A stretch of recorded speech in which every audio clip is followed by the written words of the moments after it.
देखिए, अब जो मैं नया टॉपिक जो लेके चल रहा हूँ उसको लेके चलना कि भैया ये अत्यंत महत्वपूर्ण है, यहाँ से भी बहुत ढेर सारे क्वेश्चन बनते ही बनते हैं।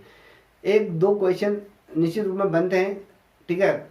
अब देखिए, आपने सुना होगा उदयगिरी और खंडगिरी की गुफाएं, सुनी है? सुना है नाम? कभी क्वेश्चन बनेगा समकालीन की है सर।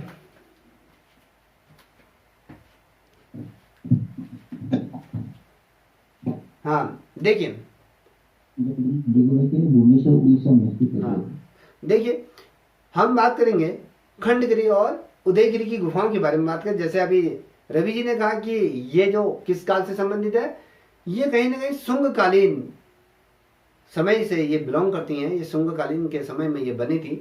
और शुंगकालीन का अगर मैं बात करूं, जो वास्तुकला थी ना, जो भवन निर्माण जिसे हम कहते हैं, तो कहीं ना कहीं ये उसका एक प्रतिबिंब, ये कहें एक उसका उत्कृष्ट उदाहरणों में से एक ये भी माना जाता है। और शुंगकालीन वास्तुकला का ये क्या था, कहीं ना कहीं ये उड़ीसा, ये क्या था, बहुत प्रसिद्ध ये केंद्र के रूप में ये उभर के समक्ष आया। अगर हम उड़ीसा की बात करें तो उड़ीसा के अंतर्गत जो भुवनेश्वर है, भुवनेश्वर से 5 किलोमीटर की दूरी पर अगर हम बात करें उत्तर पश्चिम में, याद रखिएगा कि उत्तर पश्चिम में क्या है, उदयगिरी और खंडगिरी की गुफाएं क्या है, यहाँ पे पहाड़ी पर ये कुछ गुफाएं को खोदकर यहाँ पे क्या करना बनाई गई हैं, खंडगिरी और आपके उदयगिरी की ये गुफाओं का निर्माण किया गया। और तो और आपको बता दूं, ये जो गुफाएं बनाई गई हैं ना, इन गुफाओं में वास्तुकला का, किस प्रकार से वास्तुकला के विकास का क्रम हमें कहीं ना कहीं यहाँ देखने को मिल जाता है कि कितना शानदार तरीके से उस टाइम पे जो स्थापत्य कला का जो निर्माण किस प्रकार से किया जा रहा था, और जो भवन निर्माण बहुत बड़ी पहाड़ी को काट कर, ये गुफाओं को काट कर किस प्रकार से बड़ी भव्य गुफाएं बनाई गई थी। तो कहीं ना कहीं उस समय का जो विकास क्रम हमें देखने को मिलता है विशेष रूप से वास्तुकला में। तो उदयगिरी की जो गुफाएं हैं वो आपकी छोटी हैं, याद रखिएगा। कभी क्वेश्चन पूछेगा कि कौन सी गुफाएं छोटी हैं, उदयगिरी की हैं या खंडगिरी की, तो आपको पता होना चाहिए उदयगिरी की जो गुफाएं हैं वो छोटी हैं।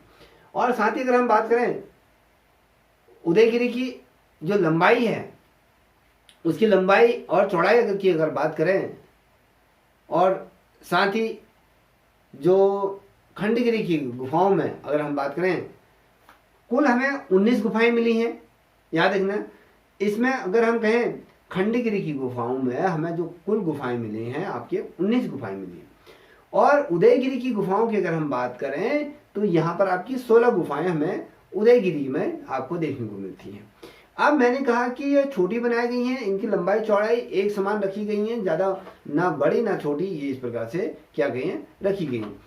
और जो ये गुफाएं मैंने कहा कि उदयगिरी के अंदर जो 16 गुफाएं जो मिली हैं, ये गुफाएं जो थी आपके जैन भिक्षुओं के लिए, विशेष रूप से जो जैन भिक्षु होते थे उनके निवास के लिए ये बनाई गई थी। और ये जो गुफाएं बनाई गई थी ये किसके संरक्षण में बनाई गई थी, तो आपको पता होगा कलिंग का एक सम्राट था, खारवेल करके नाम था उसका। ये खारवेल के समय में उसके द्वारा इन गुफाओं को निर्माण किया गया था, शुंगकालीन के समय में ये बनी थी। और खारवेल वो सम्राट था जिसने इतने बेहतरीन तरीके से, जैसे शिल्प को किस प्रकार से उत्कीर्ण किया गया है, तो बहुत शानदार तरीके से इन गुफाओं का निर्माण किया गया था। और अगर हम देखें इस गुफा में विशेष रूप से जो शिल्प के दृष्टिकोण से अगर हम देखें तो यहाँ पर एक रानी की गुफा है, और साथ ही गणेश की गुफा भी है, और व्यास गुफा है, और साथ ही अनंत गुफा, और साथ बहुत ढेर ऐसी गुफाएं हैं यहाँ प्रसिद्ध हैं। देखिए, जो रानी की गुफा की मैंने जो बात करी, इस रानी की गुफा में विशेष रूप से याद रखिएगा, ये वाला क्वेश्चन यहाँ पर बहुत ज्यादा महत्वपूर्ण है। जो रानी की गुफा है वहां पर बिगड़े हुए जो हाथी होते हैं, तो कहीं ना कहीं बिगड़ाल हाथियों का कहीं ना कहीं क्या है, दृश्य वहां पर दर्शाया गया, वहां पर उनको चित्रांकन उनको बनाया गया है। और यहाँ पर देखिए स्त्री हरण का भी क्या किया गया है, दृश्य को बनाया गया है, किस प्रकार से स्त्री का हरण किया गया था, तो कहीं ना कहीं वो भी दर्शाया गया है कि रावण द्वारा सीता को किस प्रकार से हरण किया गया है।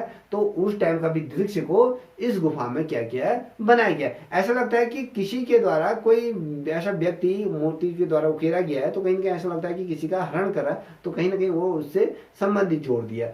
तो यहाँ पर एक चीज और बता दो, इन गुफाओं में हिरण का शिकार करते हुए भी दर्शाए गए हैं। बहुत से लोग कहीं ना कहीं हिरन का शिकार करते हुए इन गुफाओं में विशेष रूप से उल्लेखनीय है, उनको भी कहीं ना कहीं दर्शाया गया है। और इस गुफा में एक जो दृश्य का हमें देखने को मिलता है वो आपके विशेष रूप से आपको बता दूं, यहाँ पर स्त्रियों को साधुओं की पूजा करते हुए दर्शाया गया है। कहीं ना कहीं स्त्री क्या कर रही हैं, साधुओं की, जो साधु संत होते हैं उनके क्या कहते हैं पूजा अर्चना उनकी करती हुई यहाँ पर दिखाई गई है ये इन गुफाओं में। ठीक है, और देखिए विशेष रूप से आपको एक चीज और बता दूं, यहाँ पर जो पुरुष और स्त्री है ना, उनके बीच के प्यार को, उनके बीच के जो आलिंगन है उसके दृश्य को भी बहुत शानदार तरीके से इन गुफाओं में दर्शाया गया है कि स्त्री और पुरुष के बीच का जो प्रेम प्रसंग होता है उसका कहीं ना कहीं उसको दर्शाया गया है। और याद रखिएगा ये बहुत ज्यादा जो मैंने आपको ये तमाम चीजें बताई इन गुफाओं में विशेष रूप से यहाँ पर उल्लेखनीय है, बहुत ज्यादा महत्वपूर्ण ये माने जाते हैं। यहाँ पर के चित्रों के बारे में पूछा जाता है। और बता दूं, देखिए मैंने आपसे कहा था कि यहाँ पर एक गणेश गुफा की मैंने चर्चा की थी, तो गणेश गुफा में 2 आधे क्या है दृश्य दर्शाए गए हैं और 3 क्या है पूरे दृश्य दर्शाए गए। गणेश गुफा में 2 आधे दृश्यों को दर्शाया गया है और 3 क्या है पूरे दृश्यों को कहीं ना कहीं इस गुफा में दर्शाया गया। इतना समझ में आ गया है सभी के? बताइए सर, जो ये आपने बताए ना ये चित्र बताए थे, ये उदयगिरी के हैं या मतलब वो खंड के हैं? ये